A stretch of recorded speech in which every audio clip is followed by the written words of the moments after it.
Beleza, pessoal? Vamos fazer mais um exemplo aqui. O exemplo que a gente vai fazer agora é de uma placa infinita.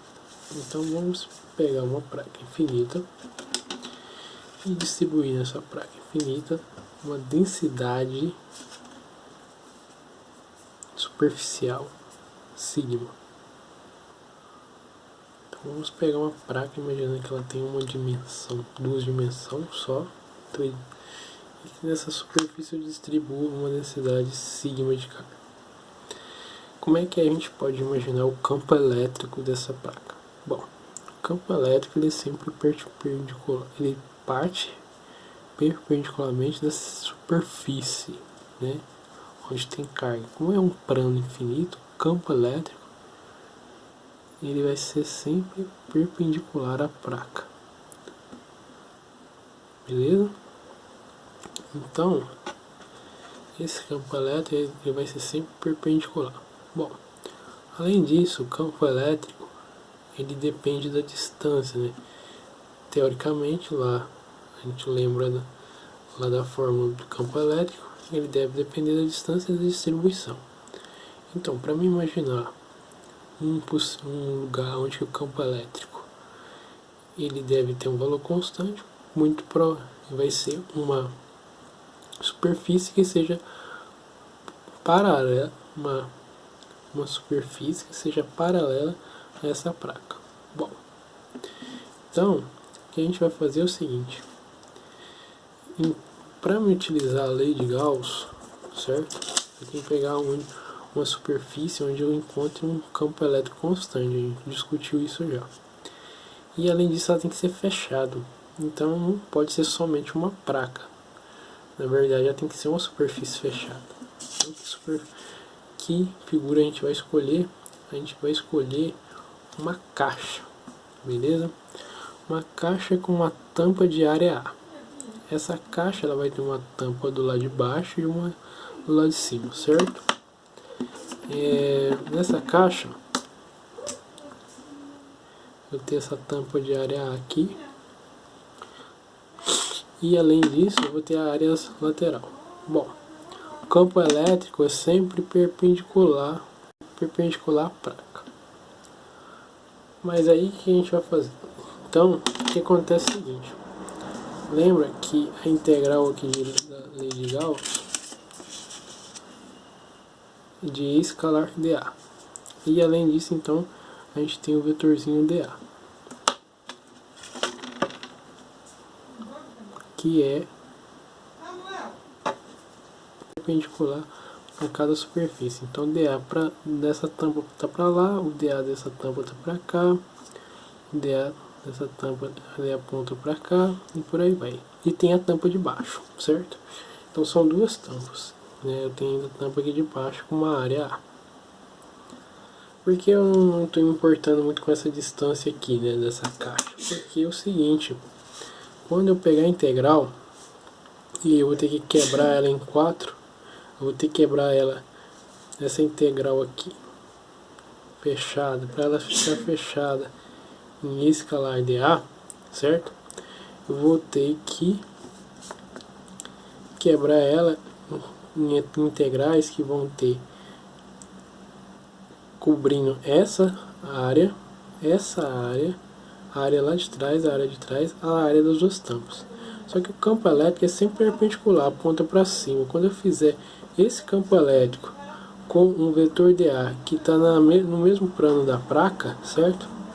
Eles têm ângulo de 90 graus entre si, então o produto escalar dele dá zero. E aí eu fico com o campo elétrico apenas da área de cima e da área de baixo, certo? Então, eu vou só ter apenas a integral, vou denominar como superfície 1 e superfície 2 a parte de baixo. Então, eu vou ter apenas a integral na superfície 1 de E escalar dA, mais a integral sobre a superfície 2 de E escalar dA. O E é sempre constante, né? E além disso, certo? Essa superfície, o E ele é constante, apontando na direção normal, né? O vetor E é igual a E na direção normal, beleza? E o DA também, o vetor DA é igual a um DAzinho na direção normal. Então, tanto esse e o vetor DA aqui eu distingo, esse aqui é o DA1 e aqui é o DA2. Esse aqui aponta para cima, o outro aponta para baixo, beleza? Os dois para baixo, o campo elétrico para baixo também está na mesma direção do DA, então vai ser a mesma coisa. Então essas duas integrais, o E posso expulsar ele, certo?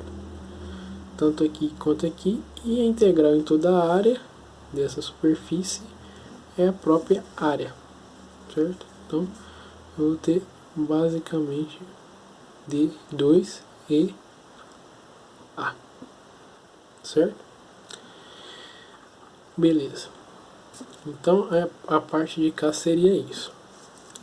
O outro lado da igualdade da lei de Gauss, isso fala que isso é igual a 1 sobre ε0 carga interna, certo? Mas se eu tenho sigma, beleza? Sigma eu já conheço. Eu sei o seguinte, que a carga, que o sigma é igual a carga interna, a carga que eu peguei naquela porção ali de área, dividido pela área. É constante, carga interna é igual a sigma A, certo? Então agora fazendo o outro lado igual, então agora a gente pode igualar, né? Pela lei de Gauss, isso deve ser igual a isso vezes 1 sobre ε0. Então eu vou ter 2EA, isso é igual a 1 sobre ε0 sigma A. O A cancela com A e eu fico apenas com E igual a 1 sobre ε0, certo? Sigma sobre 2. Bom, isso aqui é o módulo do campo elétrico. O vetor campo elétrico, como a gente já viu, ele está na direção normal da placa, certo? Então isso fica 1 sobre ε0 sigma sobre 2 em direção normal. Uma coisa engraçada, quando a gente faz os cálculos para uma placa infinita, é que o campo elétrico, certo? Lembra que eu falei inicialmente que o campo elétrico ele deve depender da distância e da distribuição de carga, certo? Porém, quando a gente vê desse sigma, quando a gente faz o cálculo numa placa infinita de um sigma constante, a gente percebe que o campo elétrico ele não depende da distância. Ele não vai depender da distância, apenas do meu sigma, que é um valor constante. Basta eu saber o sigma e vou ter o campo elétrico. Então eu posso pegar uma placa infinita e medir o campo elétrico em qualquer lugar, a qualquer distância dessa placa. O valor de E em cada ponto ele é exatamente o mesmo. Beleza?